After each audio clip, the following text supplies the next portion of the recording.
With the next season right around the corner and between some new Onslaught stuff and a new dungeon to tackle, strong character builds are going to be as in demand as ever.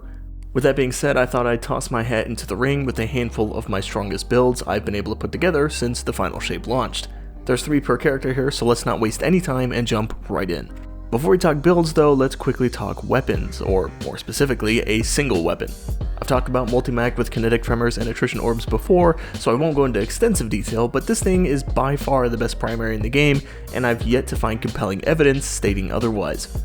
If you're not up for Iron Banner, which, who can blame you, the next best thing will be Origin Story. Same perk combination, slower fire rate. Not quite as good as Multi-Mag, but it's still a close second for best primary. You can focus for Origin Story from Zavala at the tower for only a single engram, so if you're looking for something to grind for during this last week of the season, this could be it. I bring these up now because I won't be talking too much about weapons for each build, and a kinetic weapon which makes a lot of orbs and deals a lot of damage is a good default for any build. My Multi-Mag here is by far my most used weapon recently, and I wholeheartedly stand by this thing being a monster in any content. Now, onto the builds. Dim links for these will be in the description, as well as any links to videos mentioned. First up, let's talk Titans, and where better to start things off with one of the newest and most exciting exotics, Hazardous Propulsion. This thing is a build all in itself, and what you decide to pair with it mostly comes down to personal preference. I myself have landed on Arc recently, going for Blinding Explosions and Arc Traces. Hazardous Propulsion will boost rocket damage, which consists of a laundry list of different things. Going through them would take forever, so for this specific build I've chosen Indebted Kindness, which pairs with the Arc Blinding weapons as well from the subclass. Overall, this is just a really simple setup. You shoot things until you get rockets, then launch the rockets. It's simple, it's satisfying, and while it lacks any major survivability or support, it more than makes up for it with massive damage, perfect for damage phases. A true glass cannon build here.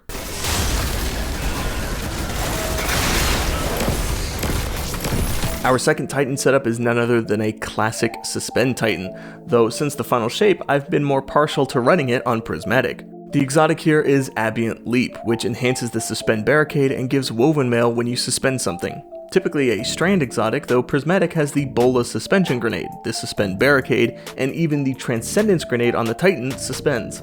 This is one of my go-to loadouts for anything even remotely difficult, as suspending enemies obviously keeps them from shooting you, and having Woven Mail on all the time makes you incredibly durable. The only thing that really lacks with any of this is any abilities that deal damage, which is why I pair Consecration with all this as well. Consecration is insanely powerful, and does a great job at giving intense, on-demand damage as well as light energy. Despite that, I do encourage doubling down on your weapons rather than your abilities, and for that I recommend Surges and a kinetic weapon. The third and final Titan build I have here is a Loreley Splendor setup. If you've ever wanted to be a Phoenix in Destiny, this is the build for you. Loreley gives a sunspot when you drop a barricade or when your shields break, so long as you have a barricade ready. It's basically causing your class ability to become a sunspot, either with your barricade or when you're injured. This on its own is very strong. Sunspots, while they have been nerfed a few times, still possess very strong healing and ability generation properties. Sunspots usually require a kill to get, but with Loreley, of course, your barricade now also spawns one. I cannot express how powerful it is to be able to create a sunspot at your location without any prerequisites, save for having a barricade ready. Pairing this with a solar subclass gives incredible uptime for your barricade, which then of course gives you restoration and ability regen, feeding the cycle further. Being on solar also gives a lot of fire sprites for grenades and radiant for more weapon damage. Now if you're in a team, which most of the time in Destiny you are, I actually recommend going for a more supportive setup, which involves taking a healing grenade and Ember of Benevolence. Taking a heal clip weapon would also be smart, giving yourself and the team more healing. If you're solo, such as going for a solo flawless in the new dungeon, you could swap out the healing grenade for a damaging one and swap Benevolence out for Solace, giving your restoration and radiant more duration. Out of the 3 builds for the Titan, this one is by far the safest. If you and your team are struggling to survive, throw this on and become the incendiary beating heart of the team.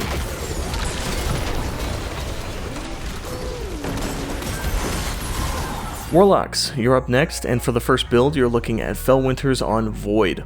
Fellwinters is an exotic that causes your finishers and melee takedowns to emit a weakening explosion that also disorients foes.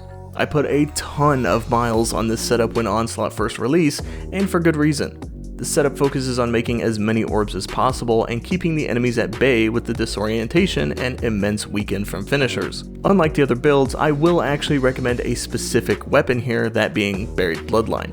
Truthfully, it's not required, but I found that Buried Bloodline enhances every part of this build, so long as you have it and its catalyst.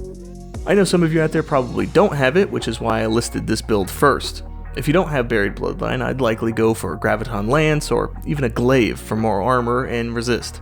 On Void, there's a couple effects that really make this setup shine, that being Invisibility on Finisher and Volatile Explosion on Finisher. Meanwhile, you can also have a few different effects for finishers with your mods, such as creating special ammo or getting certain ability energy. It's an incredibly fun and safe combo, going from enemy to enemy, almost assassin-like, executing every enemy you see.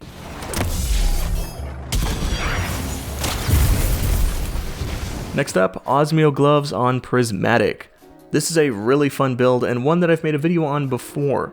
There's a couple of changes from that video, but as with any build, personal preference changes are good. And I recommend you take any of these builds and make them your own by changing things around as you see fit. Back to the build though, as I said, we're on Prismatic with Cold Snap Grenades and Devour. That's the main part, and what I've swapped around are the other abilities. In this instance, I have Lightning Surge on, which is actually getting a buff next season, woohoo! As far as builds go, it doesn't get much simpler than this one. Osmio Gloves are crazy good, and being able to get Devour and choose a super totally unlocked the drawbacks of this exotic. It's all about those cold snaps, and when I say you can spam them, I really mean it. I'm not lying. There are times where I use this build where I just throw grenades just to throw them. Every time they freeze something, you get grenade energy. Every time you activate Devour, you get grenade energy. Every time you kill something with a Shatter, you get Devour. It's a satisfying loop, and one that is strong despite its simplicity. You can get Osmiomancy on the exotic class item, but I personally prefer having the second grenade charge from the actual exotic.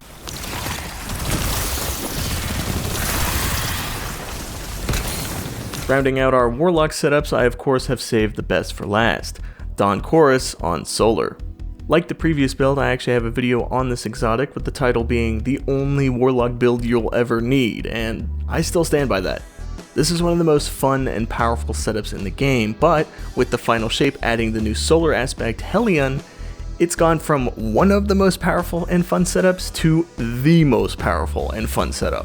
The main goal is Scorch damage. Dawn Chorus triples your Scorch damage, gives you melee energy every time Scorch damages something, and cranks the damage of Dawn Blade. The last part may not be applicable if you prefer to run Song of Flame, but even without the extra super damage, the triple Scorch and melee energy alone is insanely strong. This is another really simple setup, and while you can min-max your playstyle by trying to avoid ignitions and instead leaving enemies to burn, it's not really necessary. Scorch them, ignite them, whatever. This exotic gives incredible gains in the background. It's not something you have to think about using, it just happens, and you reap the benefits no matter how you play.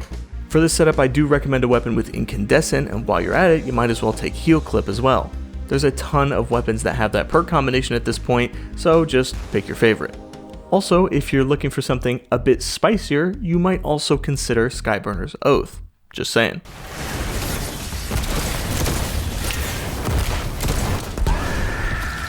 Alright hunters, your turn. First up, Shards of Galanor. Shards give super energy back from Blade Barrage hits, and give bonus super energy from Throwing Knife kills. Another simple exotic, but one that I find incredibly fun. You can get your super so quickly with this setup, and being on Solar is a great boon as it has damage and survivability galore. Not a ton to say on this setup, and most of what I have here can be swapped out for personal preference. Pick your favorite throwing knife and go. There's a wide range of weapons, though I probably would recommend one with Heal Clip since you're already on Solar. I know Shards is a pretty favorable exotic among hunters, but since the addition of Prismatic, I haven't seen many Shard hunters running around. If you haven't used, or if it's been a while since you've used Shards, pick them up again. They're a great Onslaught exotic. Something a little more exciting for the second build, that being my Manticore Hunter loadout. Again, there's a video on the channel about this build, so check that out if you're interested. The goal here is damage resist, and a lot of it. A mix of void and strand damage to boost up transcendence gains, and have a bit of maneuverability with grapple. While you may not be an incredible help to your team with this setup, you will be nearly indestructible with all your resists stacked. Ascension for armor, Manticore for armor, Subclass for armor, Sever for lowered enemy damage output. Altogether, you're looking at incoming damage numbers in the single digits. Manticore is a seriously slept on exotic and one that, again, doesn't require any kills. Very self-sustained build here and one that can be used in a variety of content. If you doubt this build on paper, like I did, toss it on and take it into a Grandmaster. Trust me.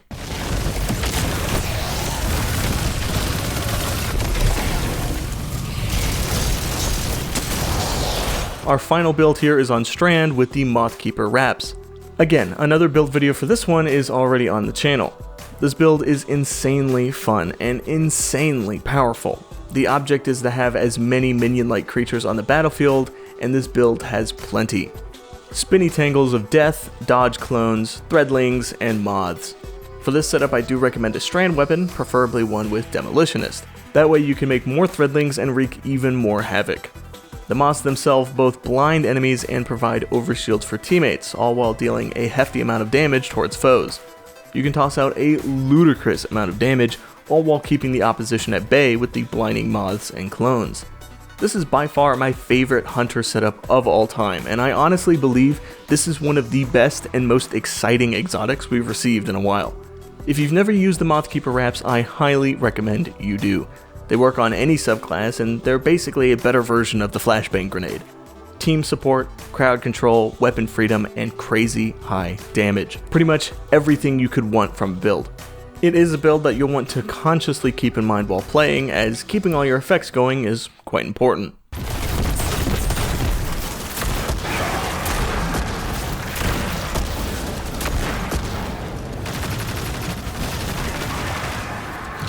So there you have it. 3 builds per class, all of which I have personally spent a lot of time playing and trying to perfect.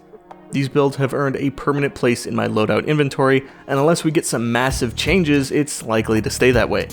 I really do hope you found something here that interests you. I'm always trying to come up with new builds and trying to push exotics to their limits, and here I think I've done just that. Don't misunderstand though, these are simply the ways I like to run these exotics. These are by no means the only way to run these.